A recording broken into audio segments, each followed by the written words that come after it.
Looking forward to another great challenge this week. Heading to Knoxville to play Tennessee, a team that is improving each and every week. Really seem like they settled in on a quarterback who's made a big difference. They've been extremely explosive the past game and 3 quarters since he's taken over. Very well-coached team that's hungry, plays very hard. Had a week off, so they'll be well-rested and well-prepared. So we'll have our hands full and looking forward to the great challenge here this week. Did you decide to just throw away the last game?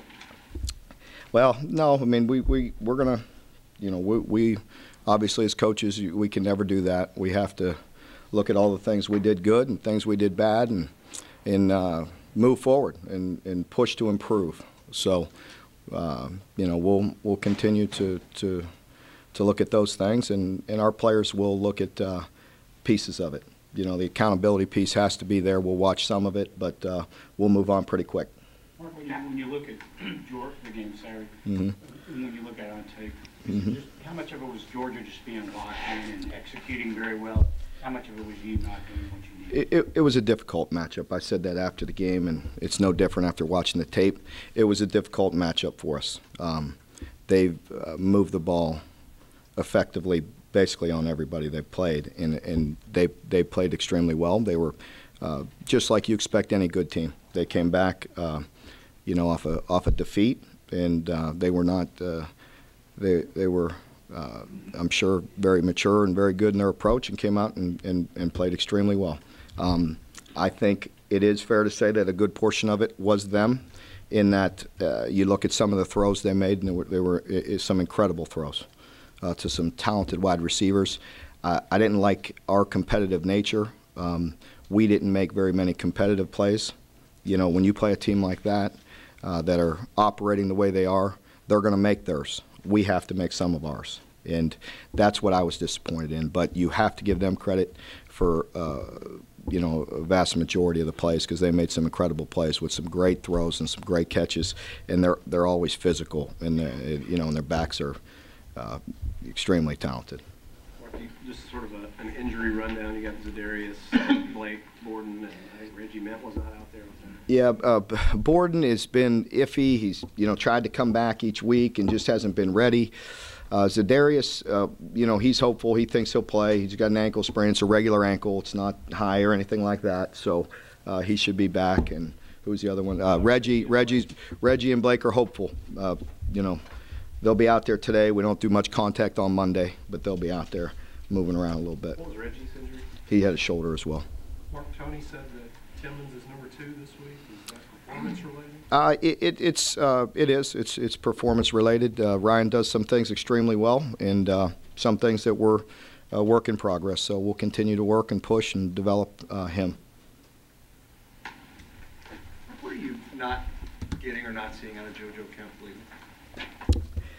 The other guys have you know, run the ball better, you know, in practice and in games, and JoJo, you've heard me talk about him quite a bit. You know, I really have great feelings for JoJo. I think he's a team guy at heart and works hard and has a great attitude, and really like JoJo and personally, and I think he has a positive effect on the team, and he has a role. So, you know, the other guys are you know, we feel are giving us a better chance in the run game. In general, have those sophomores who had to play last year as true freshmen, have they made the kind of jump you wanted going from year 1 to year 2? It's hard to just make a general statement about all of them. I think some of them definitely have, and some of them are still a work in progress. And you know, that's our job as a coaching staff, and that's what we got to make sure we're moving forward as a program, and making sure that you know, we will be better this week and we'll be better the week after, and so on. And got to keep on pushing forward. We can't stay the same or take a step back. That's for sure. And you know, I know at times it appears that way, and it is. You know, but it's. I think if you look across the board in college football, there's always going to be some ups and downs. Certainly with a team like us, we're not nearly as consistent as I want to be, as our fans want to be, or our team wants to be. We're just not a consistent team yet.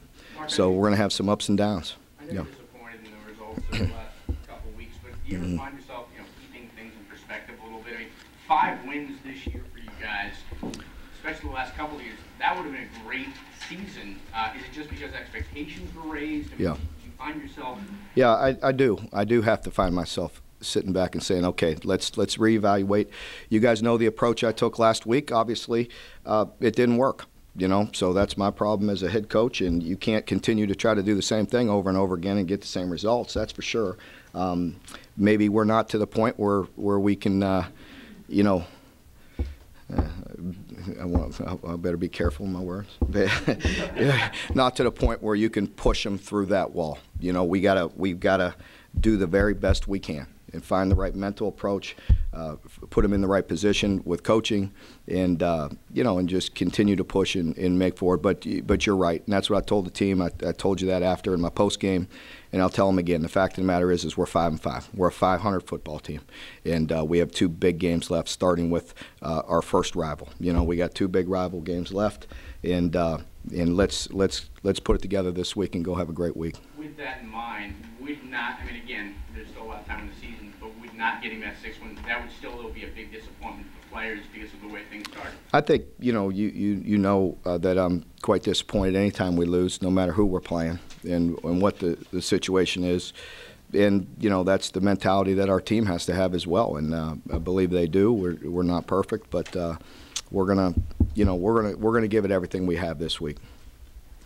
Coach, what concerns you the most about Tennessee, and what problems are there for them? Yeah, well, since they've gone to Dobbs at quarterback, they're putting a lot of pressure on you with the creativity of their run game, and he's thrown it extremely well, and they have talented wide receivers, as we know.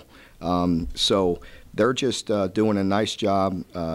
Butch and his staff always offensively have been so creative, and they've moved the football. Heck, look at the numbers. I want to say 600 and whatever, almost 6.5 versus South Carolina, and they moved the ball quite well against Alabama. When he went in the game. So they're being very creative with their run game, and you've heard me talk about it over and over again. Anytime the quarterback's involved in run game, you've got problems. It's a numbers thing, and he can run it and he can throw it, and they're talented outside. So they've put up big numbers and they've created explosive plays.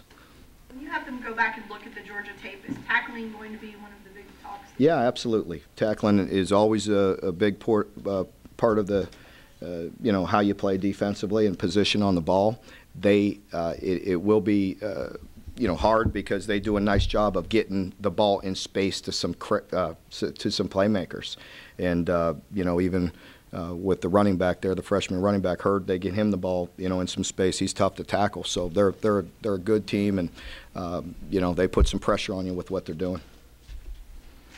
Mark, you talked about taking pride in just teaching guys to play football better. Mm-hmm. Have you been disappointed in some of that when you see a guy, try to arm tackle? Sure. And, just yeah. out of position or whatnot? Absolutely. And again, it's not across the board. Just like we talked about there, you can't dismiss the improvements that a lot of guys have made and the passion, the energy, and some guys are making. We're not there. We're not where I want to be or where you want to be or anybody else. We're not a complete football team yet. We're trying to get there. So that is disappointing when you see some plays, whether it's physical or mental, because certain things we can control. What do you feel like the mental makeup of the team is right now? Yeah, it's a fair question. I don't know. We'll see. We address them today and get with them. We'll see how we respond this week. It'll be a challenge, but heck, just like I said, if you look at it that way, we're 5-5, and with 2 great opportunities left, again, starting with this one. I never talk about 2 or 3 or 4 or 5, but with this week, you got the 1 game, and then you have the bye, so it's a little different here with 2 games left in 3 weeks of the season. So we really got to, get that attitude right and get out there and have a great week, put everything we can into this week, and then we get the bye, the off week to kind of heal up a little bit and get an extra preparation time, so we'll see. If, as you said, the sort of challenge their manhood tack from last week didn't work, what do you try this week? I don't know. You have to be in a team meeting to see that. I have to figure it out. But I think That's right. You won't hear it on the street. But, you know, it didn't. You know, I think maybe it did with certain people. Maybe it didn't with others. You know, that's always the million-dollar question, you know, how to get to your team, get to your players. You know, I've always, you know, felt very comfortable dealing with half the team. Now it's the whole team. It's a little different, you know. So we've been inconsistent that way. It's been the offense playing well and the defense playing well, and then trading off. We have not put it all together. Of course, we're not a complete team yet, but I think, you know, we're still striving to get there and put it all together and play a complete game. Another one of those intimidating road environments this week. Do you change anything up at all with the road preparation? No, we really don't. Again, you know, you know, the record isn't good. I'd like to play with the same mentality we did at the Florida game. You know, and that, you know, I'd just like to see our guys compete at that level across the board, and we could all live with the results if we play the very best we can, and so that's what we're striving to do. We haven't asked about Vidette and Montgomery in a while. Are they Yeah. to a point where you feel pretty comfortable that they're healed up?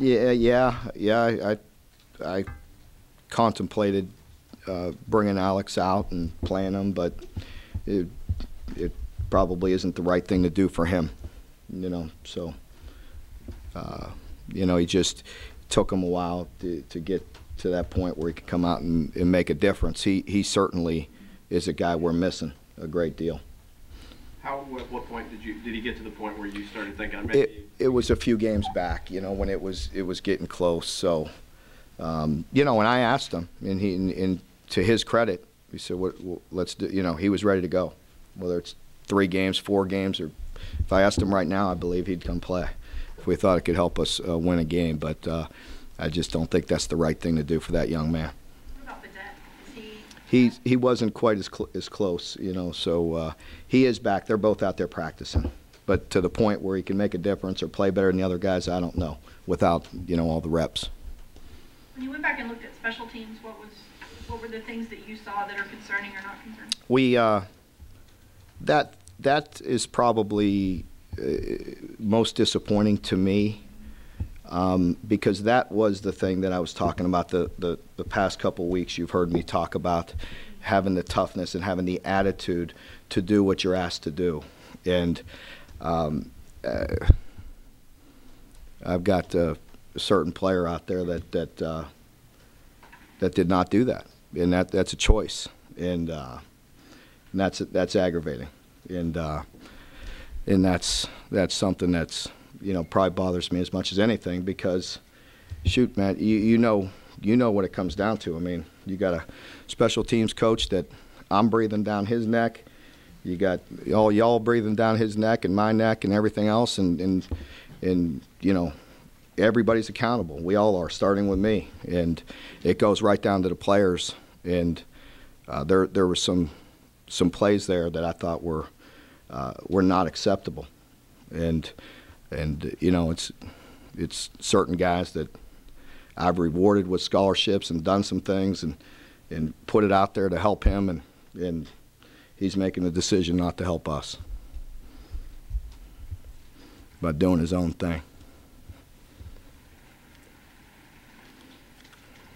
The size of the receivers for Tennessee, how do you guys combat that? I mean, last year against Missouri, Pardon me? The size of the receivers. Yeah, it's difficult. I think you watch our games. We have some issues out there from time to time with matchups. There's no easy way. You know, there's teams that could run the ball, and they have size outside and could throw it. There's no way around it. We've got to win some one-on-ones. I mean, we can't put 2 guys on all of them. You know, they'll run it up and down the field till they hit their head on the goalpost. You know what I mean? So you got to do what you got to do. You got to win some one-on-ones. Mark, you talk often about how important it is for you guys to stay ahead of the chains. Mm-hmm. You have a guy who's committed 9 illegal procedure penalties. Mm-hmm. Is there a breaking point on this? Well, there was a breaking point. We pulled him right out after that, and you know, the thing about it is there is a point. You know, we pulled him out of the game and everything, and he let one play affect the next. You know, he had a bad play the play before, and it was in his mind, and it affected him on the next play. and just can't have it. From a realistic standpoint, I mean, you played 4 really good football teams the last 4 games. Yeah. To be able to compete consistently with those types of teams, is it just a situation where it's going to take more than 1 or 2? Well, I'll let you all decide that. I mean, I ain't ever going to make an excuse.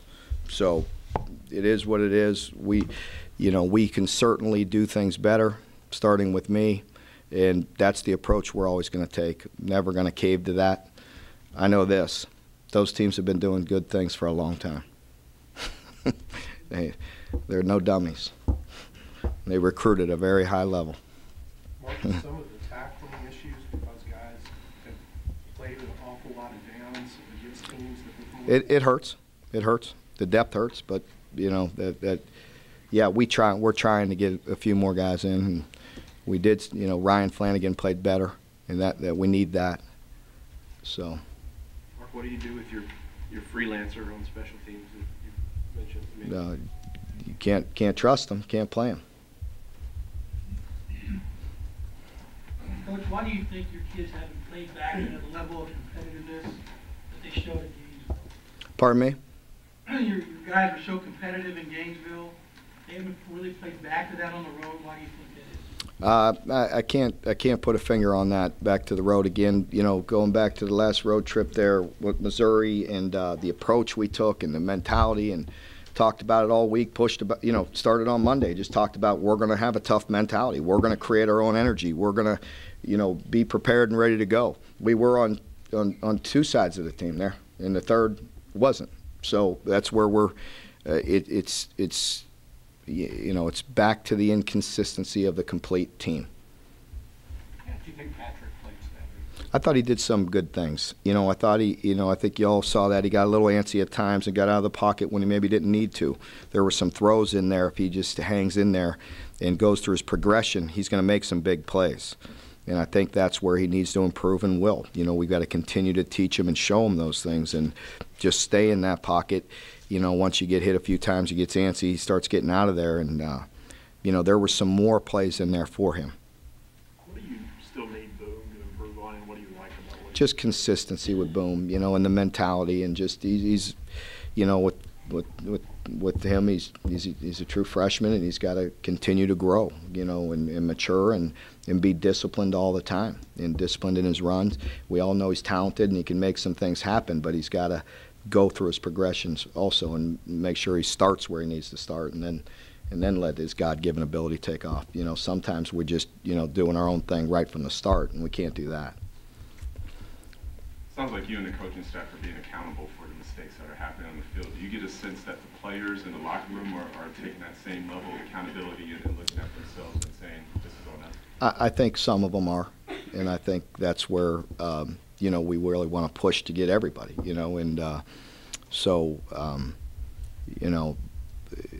that's where the frustration comes in, and that's where you got to keep things in perspective. You got to grab those guys and those coaches, and we got to get some things fixed.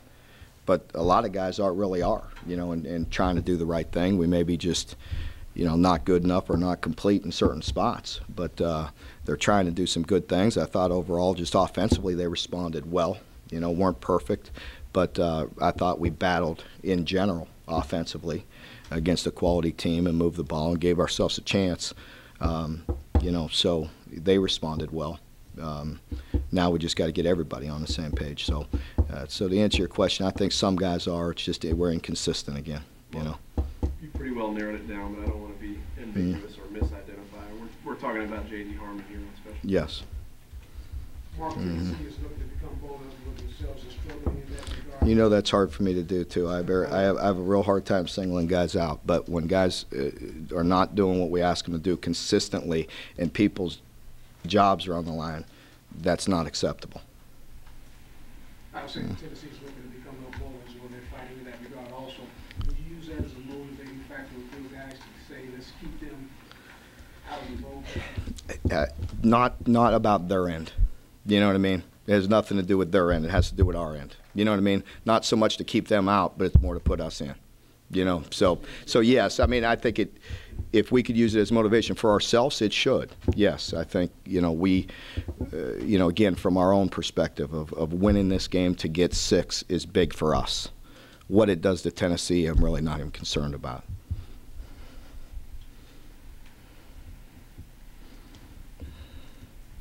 I know I could see the improvement in their team, though, the way they recruit and the way they coach, and their team's playing hungry.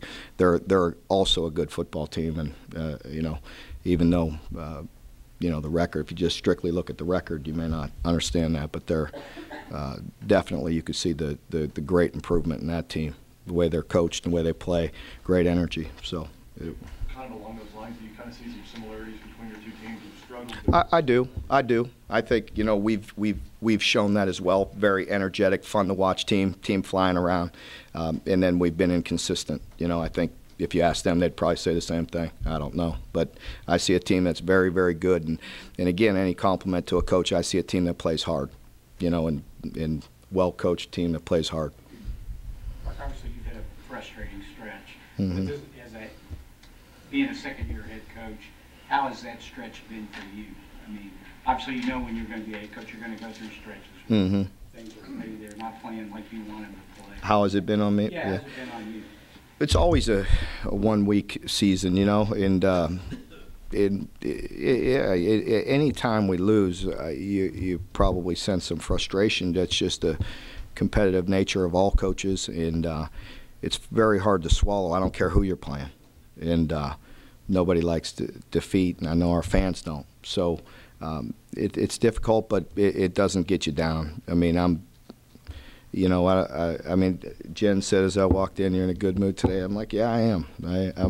I'm excited and ready to go." And sometimes I don't know. You're not perfect. I was grumpy 3-4 days last week. I don't know, but. It's hard to swallow, but you can't do that. You got to rebound. You got to get back at it. I'm excited and optimistic, and I hope our team's the same way. We've got to go put it all together and have a good week. Now that we've singled out J.D. Herman, he's your tallest quarterback. He's a guy who brings some height against maybe that Tennessee defense. I mean, is he a guy you just get straightened out, or a guy that, how do you deal with him? We'll continue to work with him. At some point, you either can or won't.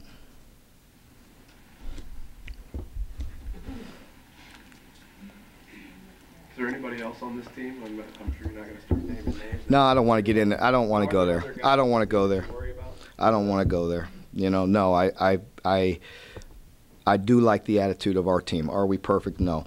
Are we going through a tough stretch? Yes. Are we going to start finger pointing and blaming people, or are we going to come together and play well? We have choices. That's what aggravates any coach, is when we do have choices in their discipline, choices in how they go about their business. If you're beat, you're beat. But when you're doing things and you have mental mistakes and you just choose to be undisciplined, that's very frustrating. You mentioned Dobbs. What has he given them that they weren't getting earlier? He's just playing very well. Well, number one, he gives you a great athlete. The run game, the Q run game is the obvious, but he's also thrown the ball exceptionally well. When he led the comeback versus South Carolina, threw some incredible balls in there and at the right time, and really, put it in some tight windows and just executed very well. So I'm sure they're getting more and more confident with him, and I'm sure he's more confident because he's played exceptionally well. What stands out on Tennessee defensively? They play hard. They're a good, tough football team, and they just really play hard. And it all starts with AJ. Their linebacker in the middle is he's a war daddy. He's been around a long time, and he's a very good football player. I love the way he plays. He's talented, plays hard, makes big plays when they need him, physical. So Kurt Majette, I've known him since high school, recruited him out of high school to go to Florida State, and really like Kurt, and he's been around for a while.